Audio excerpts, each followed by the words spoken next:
कहानी की शुरुआत रिकी नाम के लड़के से होती है जिसे मर्डर के केस में 10 साल की सजा सुनाई गई है। अगर ये कोई आम जेल होती तो शायद उसके लिए ये 10 साल आसानी से कट जाते, लेकिन ये फ्यूचर की जेल है। सन 2001 के बाद दुनिया भर की सरकारों ने सभी जेलों को प्राइवेट कर दिया था, जिसका मतलब है कि इन 4 दीवारों में वार्डन का अपना ही कानून चलता है। ये पैसों के लालची भूखे लोग इन कैदियों को गुलामों की तरह इस्तेमाल करते हैं, पर इन्हें जरा भी अंदाजा नहीं है कि इनकी जेल में किसने कदम रखा है। कैदियों से भरी एक बस जेल के चेक पॉइंट्स को क्लियर करते हुए मैक्सिमम सिक्योरिटी जोन में आती है। बाकी जेलों की तरह ये भी एक प्राइवेट जेल है। एक ही करके सभी कैदी अपना नाम और अपने गुनाह जेल के अफसरों के सामने कबूल करते हैं, लेकिन तभी उनमें से कैदी अपने तेवर दिखाने लगता है। उसका नाम है रिकी, जिसे मर्डर के आरोप में 10 साल की सजा सुनाई गई है। गार्ड्स के ऑर्डर्स को अनदेखा करते हुए वो सीधा मेटल डिटेक्टर से गुजरता है, पर अचानक डिटेक्टर शोर करने लगे। गार्ड्स को लगा कि रिकी के पास कोई हथियार है, लेकिन एक्सरे में जो सामने आता है वो चौंकाने वाला था। पता चला कि रिकी की छाती में 5 गोलियां फंसी हुई थीं। गार्ड्स ने पूछा तुमने इसे निकलवाया क्यों नहीं, जिस पर रिकी जवाब देता है कि उसने इन्हें याद के तौर पर रखा है और जब तक मैं जिंदा हूँ ये मेरे साथ रहेंगे। साफ पता चला था कि रिकी कोई आम इंसान नहीं था, उसके अंदर दर्द सहने की असहनीय शक्ति थी। इसके बाद हमें बताया जाता है कि जेल 4 हिस्सों में बटी हुई है और हर ब्लॉक को कुछ कैदी कंट्रोल करते हैं, जिन्हें वार्डन नहीं चुना है। वार्डन इस जेल का सबसे पावरफुल आदमी है। उसके बाद आता है असिस्टेंट वार्डन, जो उसके ना रहने पर सब कुछ कंट्रोल करता है। अगले सीन में हम एक बूढ़े आदमी को देखते हैं जिसे कुछ लोग परेशान कर रहे थे। उन्होंने उसकी लकड़ी की ट्रेन तोड़ दी जो उसने अपने बेटे के लिए बड़ी मेहनत से बनाई थी। बाकी सभी कैदी बस चुपचाप खड़े तमाशा देख रहे थे, लेकिन किसी में भी उसकी मदद करने की हिम्मत नहीं थी। पता चला कि इस आदमी की कुछ ही दिनों में बेल होने वाली थी, लेकिन जेल के कैप्टन का राइट हैंड सैमुअल उसे धमकी देता है कि जब तक मैं इजाजत ना दूं तब तक तू बाहर नहीं जाएगा। ये सुनकर उस बूढ़े आदमी को गुस्सा आ जाता है और वो वुड स्लाइसर उठाकर उस पर हमला करने की कोशिश करता है, मगर सैमुअल ने बड़ी फुर्ती से उसे पकड़ लिया और उसी स्लाइसर से उसका मुंह बेरहमी से छील दिया। उसकी चीखें सुनकर गार्ड्स वहां पहुंचते हैं, लेकिन मदद करने की बजाय उन्होंने सैमुअल को वहां से जाने दिया और पूरे मामले को दबाने की कोशिश की। सैमुअल जैसे ही आगे बढ़ा, रिकी ने उसके रास्ते में टांग अड़ा दी, जिससे वो सीधा किलो के ऊपर जा गिरा। सैमुअल दर्द के मारे चिल्लाने लगा, पर उसके साथियों ने रिकी से उलझना ठीक नहीं समझा और सबसे पहले अपने बॉस को डॉक्टर के पास ले गए। सैमुअल की जान तो बच गई, पर अब वो एक आंख से अंधा हो गया था। उसने रिकी को मारने की सोची, लेकिन तभी उसके एक आदमी ने कहा, बॉस आपको खुद कुछ करने की जरूरत नहीं है, हम मैड ड्रैगन से उसका काम तमाम करवा सकते हैं। मैड ड्रैगन एक बेहद खतरनाक और ताकतवर कैदी था जिसकी भूख कभी खत्म ही नहीं होती थी। फिलहाल उसे आइसोलेशन में रखा गया है क्योंकि उसने वार्डन की घोड़े को खा लिया था।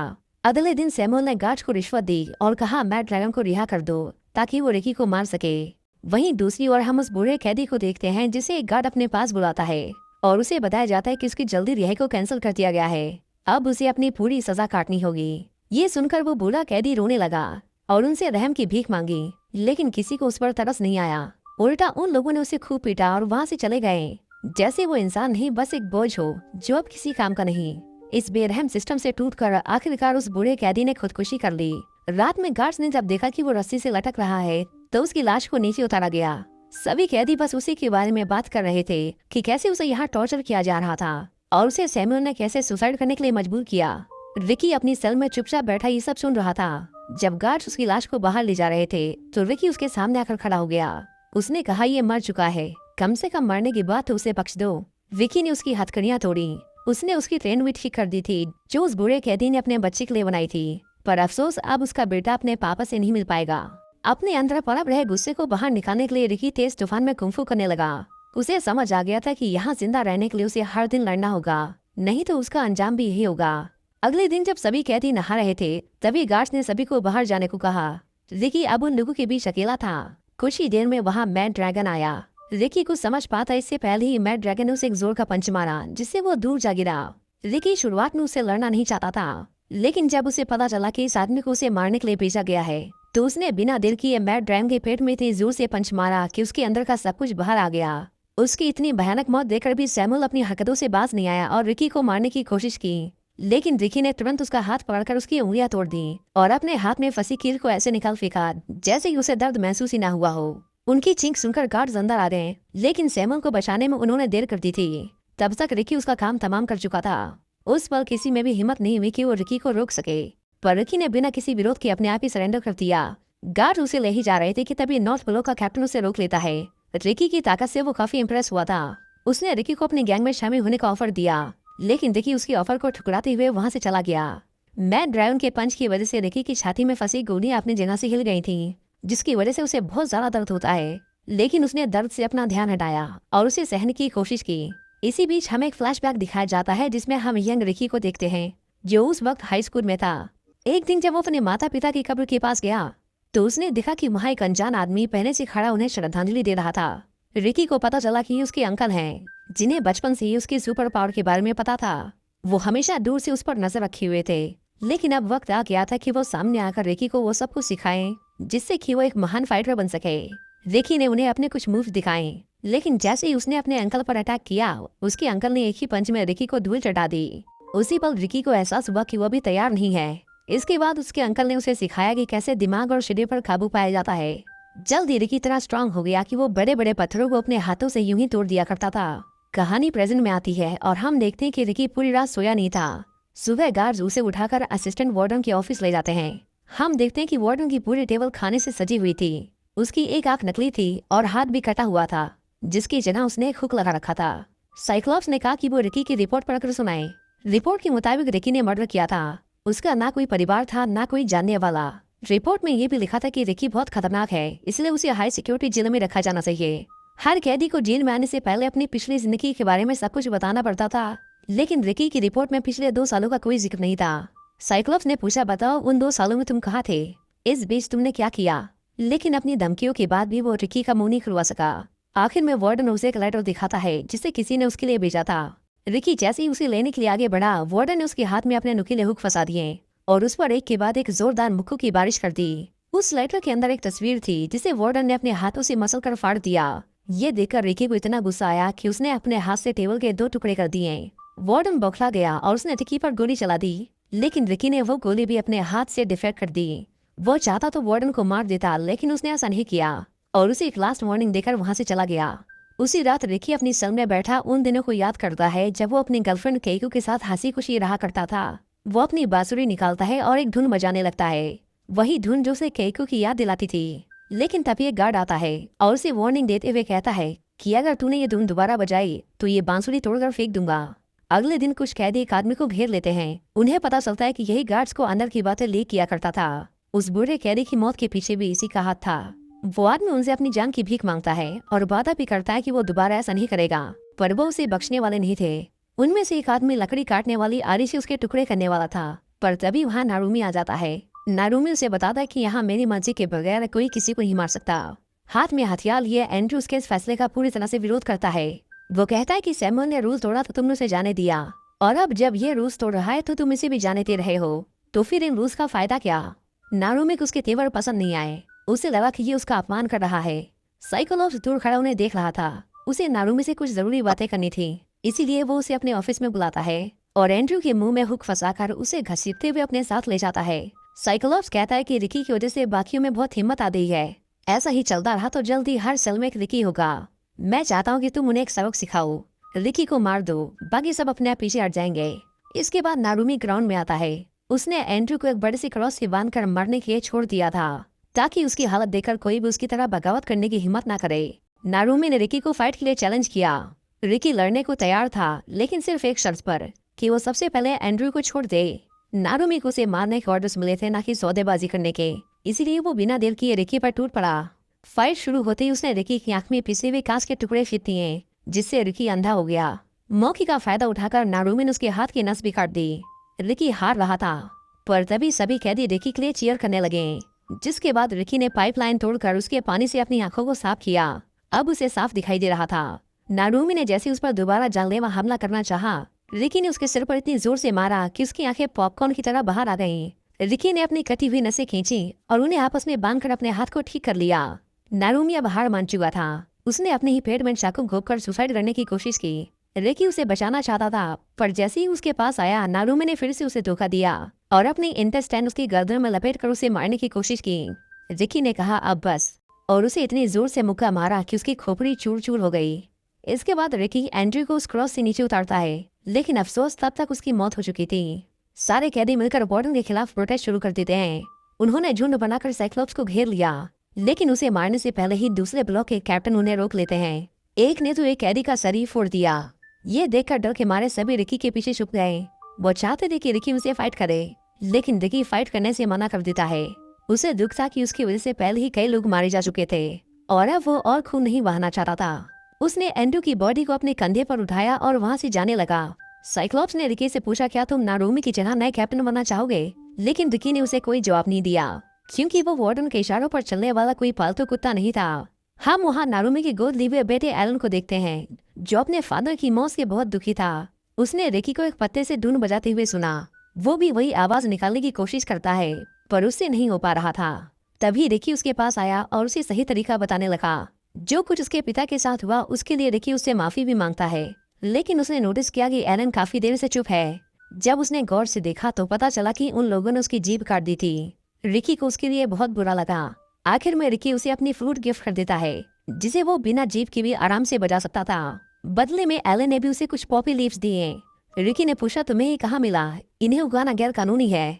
इसके बाद एलन उसे जेल का सारा काला सच बता देता है। दरअसल जेल की 4 दीवारों के पीछे ओपियम की फार्मिंग की जा रही थी, जो एक तरह का ड्रग होता है।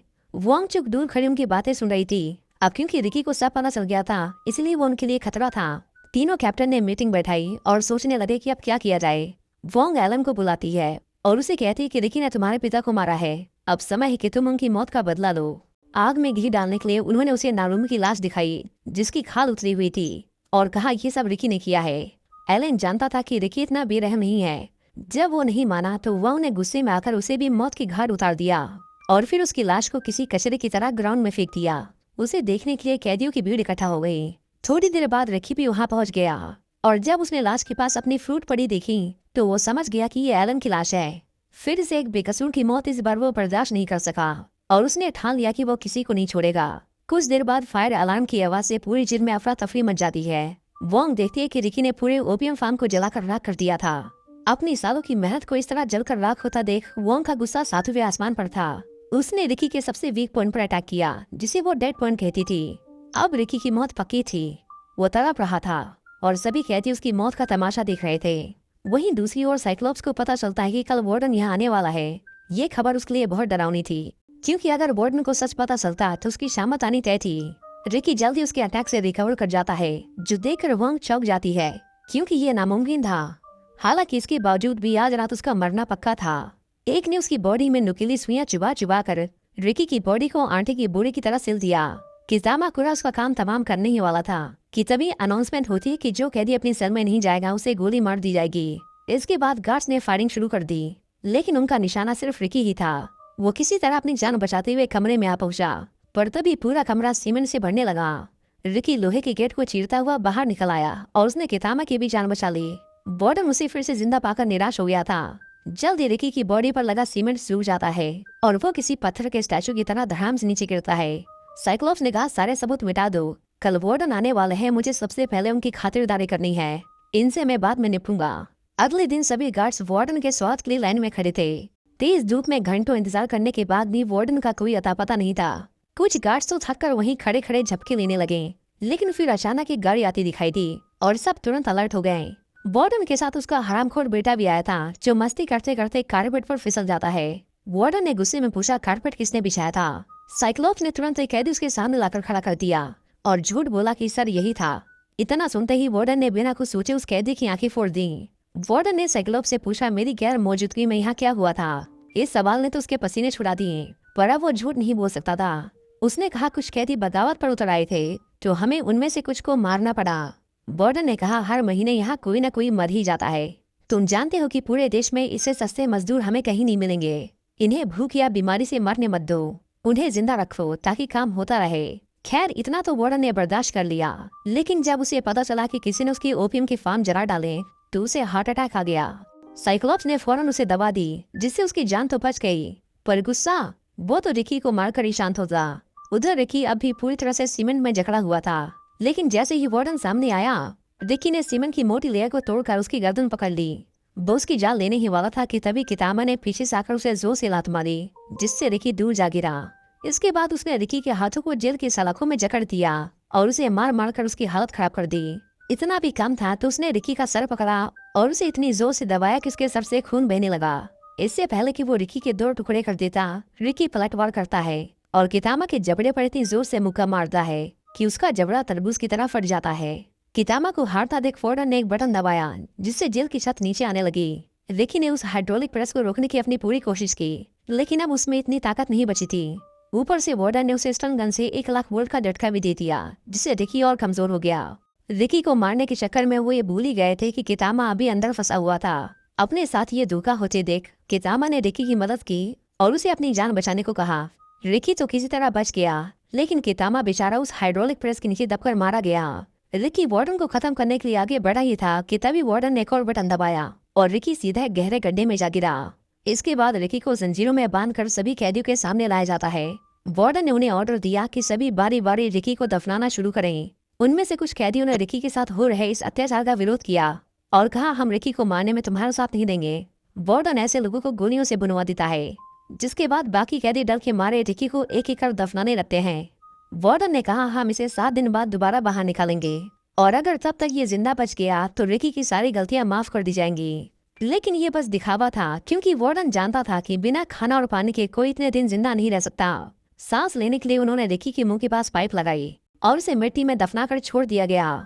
सभी कैदी बस रिकी के बारे में ही बात कर रहे थे। उन्हें लगा कि वो अब तक मर चुका होगा, पर तभी उन्हें जमीन के नीचे से एक धुन सुनाई देती है, जिसे रिकी अपने मुंह से बजा रहा था। उसे जिंदा पाकर सभी में खुशी की लहर दौड़ पड़ी। एक डॉग वहीं पास में ही टहल रहा था। वांग उसे मारकर उसके लिवर को पाइप में डाल देती है ताकि रिकी को ऑक्सीजन न मिले। इसके बाद हमें एक फ्लैशबैक दिखाया जाता है जिसमें हम रिकी की गर्लफ्रेंड केइको को देखते हैं। एक दिन जब केइको लाइब्रेरी से लौट रही थी, तभी उसने कुछ लोगों को देखा जो ड्रग्स ले रहे थे। उसने तुरंत वहाँ से भागने की कोशिश की, लेकिन कुछ लोगों ने उसे पकड़ लिया और एक होटल में ले आए। वो उसका रेप करके उसे मारने वाले थे, पर जैसे ही केइको को होश आया वो वहाँ से भाग गई और खुद के साथ कुछ गलत होने के डर से वो छत से कूदकर सुसाइड कर लेती है। जब रिकी को उसके बारे में पता चला तो वो गुस्से में उस ड्रग डीलर के पास गया। उसे देखकर उस आदमी ने रिकी पर एक के बाद एक कई गोलियां चलाई, लेकिन रिकी सब कुछ सहते हुए आगे बढ़ा और उसे मार दिया। बस यही उसका जुर्म था, जिसके लिए उसे 10 साल की सजा मिली। वहीं दूसरी तरफ 7 दिन पूरे हो चुके थे। अब वक्त था रिकी की लाश को बाहर निकालने का। एक जेसीबी मशीन की मदद से वार्डन ने खुदाई करवाई और रिकी को बाहर निकाला। जब उन्होंने उसकी नब्ज चेक की तो पाया कि उसकी सांसें अभी भी चल रही थी। वार्डन समझ गया कि ये कोई आम इंसान नहीं है, उससे दोस्ती करना उसके लिए फायदे का सौदा हो सकता था। उन्होंने उसे फिर से कैद कर दिया और जब वार्डन ने उसकी रिपोर्ट पढ़ी तो पाया कि उसके अंदर कुछ डिटेल्स मिसिंग थी। उसने रिकी से पूछा, तुम हमसे क्या छुपा रहे हो, बताओ वरना ये लोग तुम्हें मार देंगे। लेकिन काफी टॉर्चर के बाद भी रिकी उन्हें कुछ नहीं बताता। वांग समझ गई थी कि ये ऐसे अपना मुंह नहीं खोलेगा। उसने कुछ ब्लेड्स पीस कर रिकी के मुंह में डाल दिए और उसे बंद करके उसे एक के बाद एक कई तमाचे जड़े। ब्लेड रिकी के मुंह को चीरते हुए उसे पूरा खून से लालम लाल कर देते हैं, पर फिर भी रिकी आखिर तक टिका रहा। इसके बाद उन्होंने उसे सेल में फेंक दिया। वो भूख और प्यास से तड़प रहा था, लेकिन उसी रात एक कैदी चुपके से उसके लिए खाना लेकर आया। उसे खाकर रिकी को थोड़ी ताकत मिली, पर ऐसा करते हुए जेल के खबरी ने उसे देख लिया था। उसने इसके बारे में गार्ड्स को बता दिया, जिसके बाद साइबोर्ग उस कैदी के सेल में गया और उसे मारकर घसीटता हुआ रिकी के पास ले आया। कई बार आवाज लगाने पर जब रिकी ने जवाब नहीं दिया तो साइबोर्ग गार्ड के साथ अंदर आया। जैसे ही रिकी को पता चला कि जिसने रात को उसे खाना दिया था उसे मार दिया गया है, तो रिकी ने साइबोर्ग को बहुत पीटा। साइबोर्ग किसी तरह अपनी जान बचाकर भागा, लेकिन बाकी कैदियों ने उसका पीछा किया और उसे पकड़कर उन लोगों ने उसे बहुत मारा। जल्दी गार्ड्स और कैदियों में दंगे शुरू हो गए और पूरे जेल में अफरा तफरी मच गई। दूसरी तरफ वार्डन इन सब से बेखबर जेल का इंस्पेक्शन कर रहा था। इंस्पेक्शन के दौरान उसने कैदी को अपने बेटे के बारे में कुछ गलत बोलते हुए सुन लिया, जिसके बाद उसने उसके हाथ काट दिए ताकि कोई दोबारा ऐसी गलती ना दोहराए। तभी वहाँ रिकी आ जाता है। वार्डन ने उस पर एक खास तरह की गोली चलाई जो शरीर के अंदर जाकर फट जाती थी। रिकी ने साइबोर्ग को शील्ड की तरह इस्तेमाल किया और वो गोलियां उसके शरीर को चीरते हुए उसके अंदर ही फट गईं। रिकी अकेला उन सभी का सामना करता है। वांग ने उस पर एक के बाद एक कई जानलेवा वार किए, पर रिकी उसके पैरों को तोड़ देता है। दूसरा कैप्टन उसकी ये हालत देखकर डर गया और वहाँ से भागने की कोशिश की, लेकिन वार्डन ने उसे खुद ऊपर वाले के पास पहुँचा दिया। अब वार्डन और रिकी आमने सामने थे। रिकी ने उसे एक ही पंच में दूर फेंक दिया, लेकिन हम देखते हैं कि वार्डन को एक खरोच भी नहीं आई थी। जल्द ही वो अपना इंसानी रूप छोड़कर एक मॉन्स्टर में ट्रांसफॉर्म हो जाता है। पता चलता है कि उसके पास भी रिकी की तरह सुपर पावर्स थी, बस उसे उसका इस्तेमाल करने के लिए अपने इस भयानक रूप में आना होता था। रिकी ने उसे एक पंच मारा जो सीधा उसके पेट के आर पार चला गया, लेकिन वार्डन को कुछ महसूस नहीं हुआ। मार खा खाकर रिकी की हालत खराब हो गई थी, लेकिन तभी उसे अपने अंकल की कही एक बात याद आई। उन्होंने कहा था कि हर मॉन्स्टर की एक कमजोरी होती है, उसे ढूंढो और वहीं पर वार करो। रिकी ने देखा कि पास में ही एक मीट ग्राइंडर चल रहा था। उसने वार्डन को उठाया और उसने उसे उसी ग्राइंडर में फेंक दिया। उसके शरीर के टुकड़े हो रहे थे, लेकिन फिर भी वो हार मानने को तैयार नहीं था। उसने रिकी को भी अपने साथ घसीटने की कोशिश की। देखते ही देखते पूरा कमरा खून से लाल हो गया, पर रिकी पीछे नहीं हटा। उसने अपना पूरा जोर लगाया और वार्डन को अंदर धकेलता चला गया। आखिर में सिर्फ उसकी मुंडी ही बची, जिसे लेकर वो बाहर आया। वहीं दूसरी ओर गार्ड्स और कैदी आपस में लड़ रहे थे। रिकी उनके पास आया और उन्हें बताया कि वार्डन मर चुका है, अब तुम सब आजाद हो। आखिर में रिकी ने जेल की दीवारें तोड़ दी, जिससे सभी कैदियों के लिए बाहर निकलने का रास्ता बन गया। और इसी के साथ ये मूवी ही खत्म हो जाती है। इस मूवी में लॉजिक को उतना ही पीटा गया है जितना कि रिकी ने विलन्स को। लेकिन ये स्लैशर मूवीज के जॉनरा में कल्ट क्लासिक मूवी है। लोग इस मूवी की याद भी तारीफ करते हैं। तो अब आप हमें कमेंट करके जरूर बताएं कि आपको ये मूवी कैसी लगी। ऐसी ही और वीडियोस के लिए इस चैनल को सब्सक्राइब करें। हम मिलेंगे आपसे एक नई वीडियो में। Thank you for watching. See you in the next one.